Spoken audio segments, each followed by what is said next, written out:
Leonardo da Vinci, who Salvador da Mundi, sold for $450.3 million. If your sheet says 50, then you're in a different category. No, it should be 40. My apologies, that's a typo. All right, next one. 50 most common words in U.S. and Canadian city names. So think about city names and what words are common in there. For example, new, as in New York City. New is number 4 in the list. City is number 1. City is informal. Don't think of it as just specific cities, but in general places.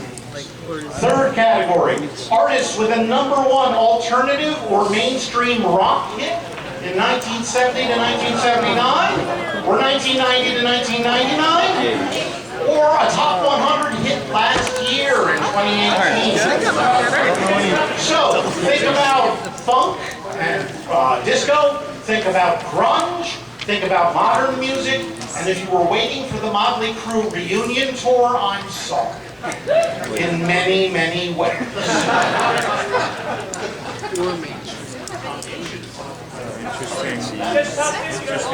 It's top 100, don't worry. Don't worry about what your sheet says. The person who put the sheet together is an idiot. That's me. All right, last category. Top U.S. Canadian schools not named after states or provinces, because that would be too easy. So colleges and universities. So Ontario Tech, or my alma mater, University of Maryland, would not be correct because they're named after states or provinces. The Indiana University of Pennsylvania would be doubly out.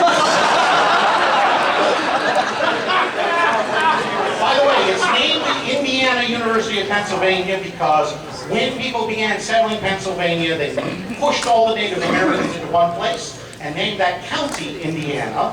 Then they drove them out of there and into a state, and that state they named Indiana. So this is the University of Pennsylvania campus in Indiana County, not some University of Indiana campus that got lost in the middle of Pennsylvania.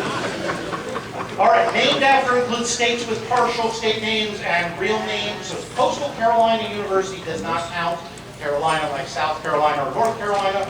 New Paltz, which is what everyone calls it, would not count because it's State University of New York. And likewise, the New York City College of Technology would not count because even though it's New York City, it still has the term New York. Okay? Ignore College of, University of, École, Cégep du, or Polytechnic or Polytechnique. How is top defined? Oh, geez, top schools. So top schools are the top 100 schools on College Ranker for the United States, and all Canadian schools I can find online, because that's pretty much all of it.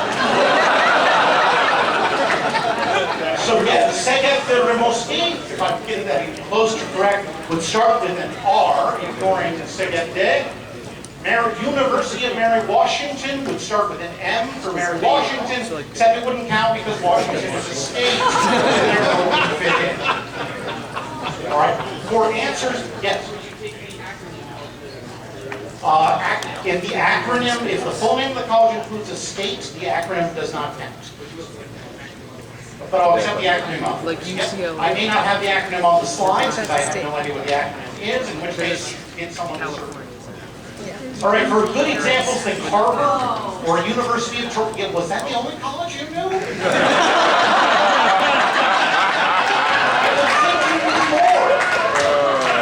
Or University of Toronto, which would be T for Toronto.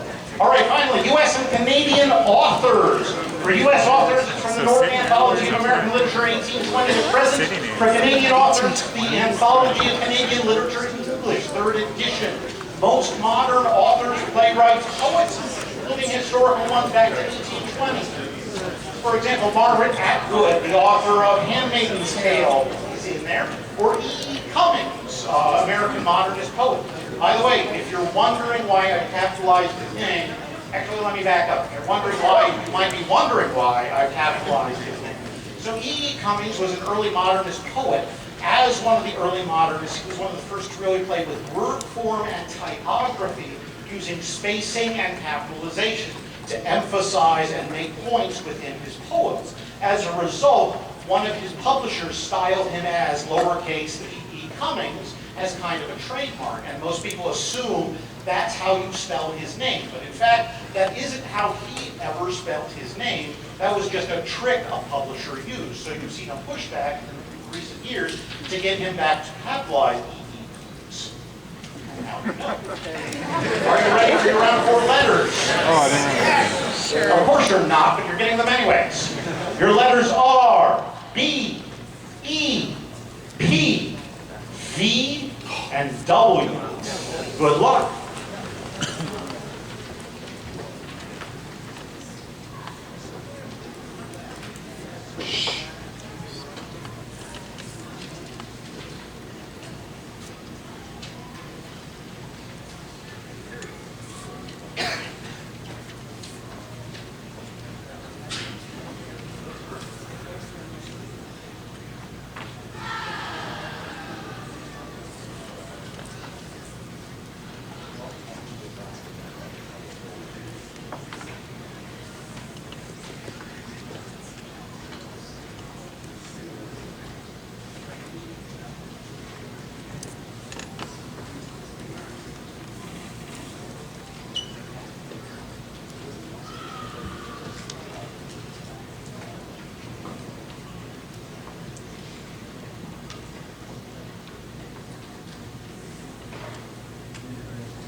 Two and a half minutes. I like to mix it up sometimes.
One minute.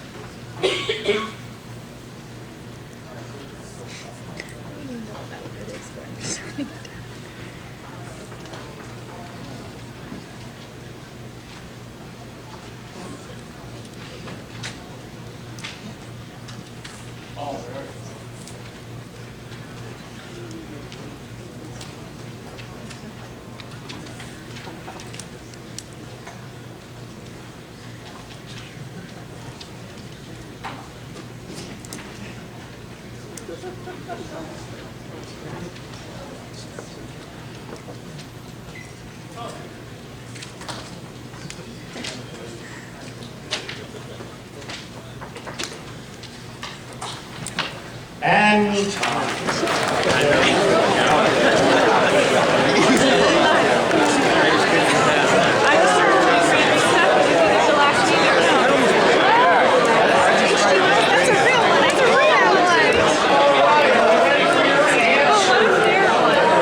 Painters whose works have sold for over 40 million, starting with B, Francis Bacon. Not Sir Francis Bacon, the famous philosopher who everyone thinks wrote Shakespeare's play, but Francis Bacon, the Irish-born British painter of the 1960s. The other B, Jean-Michel Basquiat. E, there's only one, Thomas Eakins. Hey, I don't feel bad. For P, Pablo Picasso and Jackson Pollock. For V, Vincent Van Gogh or Johannes Vermeer. Well, even people shout out a name they think is an answer, and then it turned out to be the answer. W, only one, Andy Warhol. I should know more, but these two are really Famous city names starting with B. Bay, Beach, and Big, like Thunder Bay, Ontario. E, East, L, and Estates, like East Angus, Quebec, or El Paso, Texas. P, Park, Pine, Pleasant Point, like Mount Pleasant, fucking everywhere. There are literally 40 Mount Pleasants across the United States, including a dozen in Ontario alone, and another half dozen in Nova Scotia, 5 in Indiana, 5 in Pennsylvania, and 3 in Maryland. We kind of got it out of our system, and we got it across. So there's one in Kansas, not a state known for mounts. Apparently by the time we got to the Rockies, we decided none of those were pleasant. I had a whole routine here about the early American settlers being completely unimaginative about naming things. But then I realized that we've got 3 African tribes, the Tigray, the Tigrinya, and the Tigrayan right next to each other. We've got Taylor and Tyler and Midrand and Millerand. And I'm starting to think that being crap at naming things is just part of the human condition. All right, V, Valley, View, and Village, like Cedar Valley, Saskatchewan. W, West and White, like West Hollywood. All right, artists, this is going to be a long category. Starting with B. That's right. Let's make it easier for you to agree. There are 2 things I want to draw your attention to on this slide. The first is that Bad Company, a 1970s super band, didn't actually have a #1 hit until the 1990s. The second is this picture of the Bay City Rollers. They wanted to tell you 2 things. That it was 1976 and that they were from Scotland. And short of carrying a bagpipe made from disco balls, this was probably the best way they could do it. All right, second we have the Beatles' Back Bee Gees. I'm so mad I didn't get to Let me talk a little bit about the album Let It Be, because I'm a huge Beatles fan and can't shut up about it. So Let It Be is actually very weird because it was actually released about a year after the Beatles broke up. And the reason for that is because the Beatles did those sessions in early 1969, argued with each other. Everyone quit the band for one period or another, and then finally decided to get back together, finish their sessions, not actually decide on what the songs would be, and hand over 30 hours of unedited tapes to engineer Glenn Johns and hope he could make some mess of it, or something of the mess. They then went off, had a vacation, decided that actually, you know what, they were just going to break up, so they would do one final album. Got back together, recorded one in 2 hours with pretty much no fuss, or one in 2 months with pretty much no fuss. They were originally going to name it Everest, after the mountain and the brand of cigarettes one of the engineers smoked, but then they decided that that would mean actually going to the Himalayas for a photo shoot. And it was easier just to go out front, have their picture taken in the street, and name it after Abbey Road, the studio. Meanwhile, Glenn Johns is up there trying to still go through these 30 hours of tape and make some mess of it that all four of the Beatles would actually agree to, and completely fails. The Beatles finally decide to pass it over to Phil Spector, shown here in the early 1960s as the mega super producer he was, and not in the 2000s as the weirdo who was on trial for murder of a girl he picked up from a bar. Anyways, yeah, that got dark quick, didn't it? Phil Spector decided the best way to make the album good was to bring in a bunch of orchestras and cover over all the mistakes and the gaps with giant walls of sound, and release, therefore, the new album, Let It Be, which none of the Beatles liked, but they were all done with the band anyways and no longer cared. So you say they let it be? They let it be.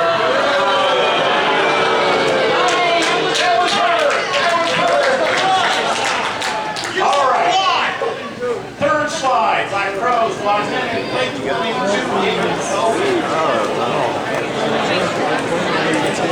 Also, Bread. Bring me the horizon.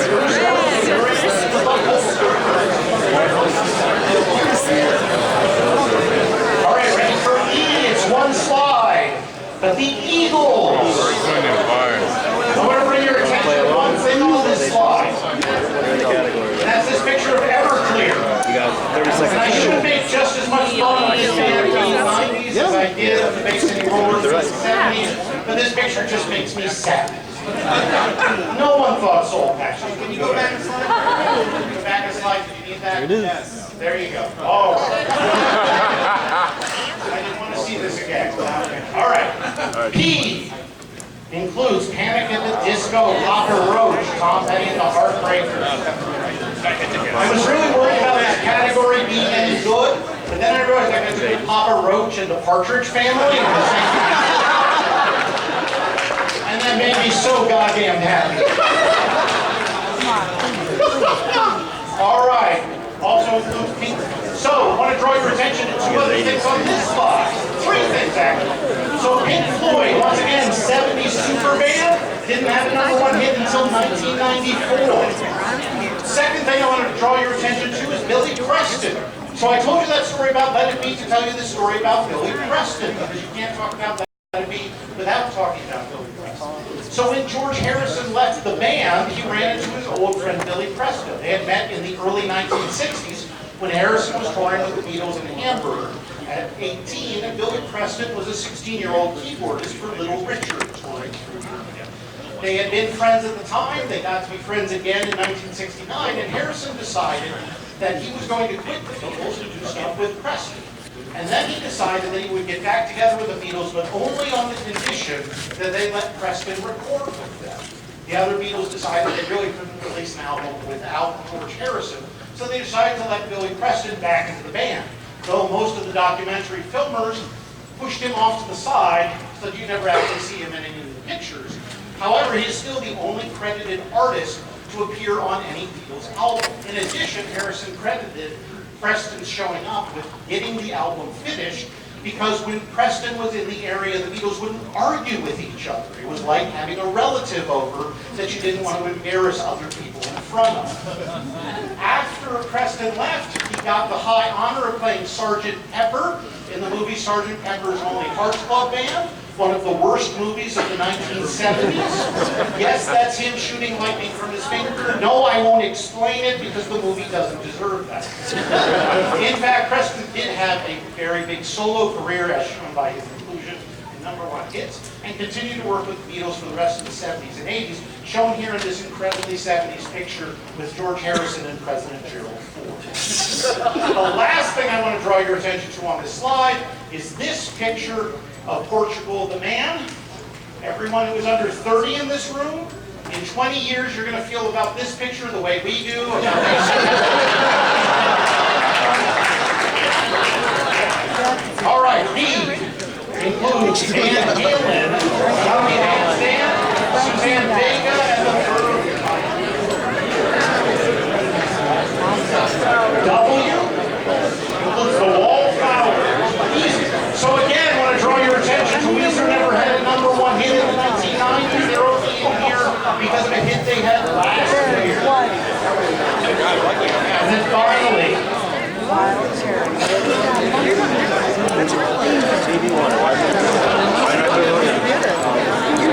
right, top U.S. Canadian schools not named after states or provinces.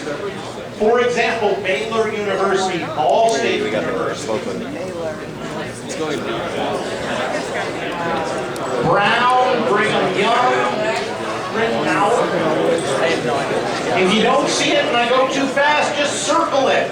We'll come back and do the work for you. You still get credit for ones you circle. Don't circle everything, Shadow. E includes Eton, which is actually a college in Canada, named after going back to these crap at gaming things. I put Eastern, I put Western. Emory University. I don't know what it is. P. All right, so P, let me talk real quick about Penn State.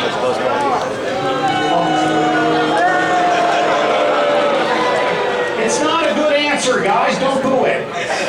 All right, Penn State, despite being branded as Penn State in everything, is still officially the Pennsylvania State University, so it is not a correct answer here, all right? Instead, think Princeton or Purdue. By the way, if you're bad mouthing Penn State, but did not actually put in a good answer, you should feel bad about yourself. B. Valparaiso, Villanova, Vancouver Island. Oh my God. It's a top position. It's a top position. All right, W. Hold on, before we get into W's, same thing for the Canadians about Penn State. Western University is still University of Western Ontario, so it doesn't count. Instead, Wesleyan, Wake Forest. University of Waterloo. Wilfrid Laurier.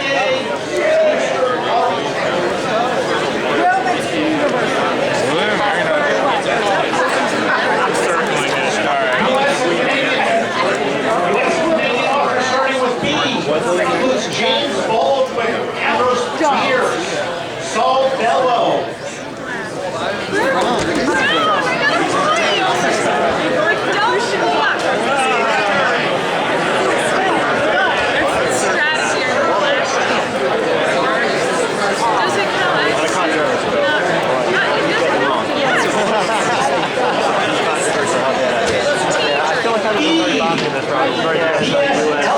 That's what I was trying to think of. Ellison, Ralph Waldo, and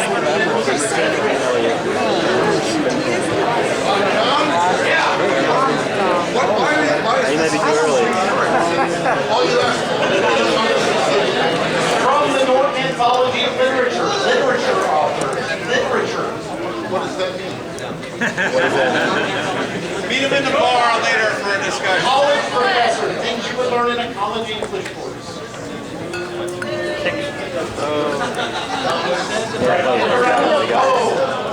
Thomas Pynchon. Yeah, I saw that like at the very. This is how you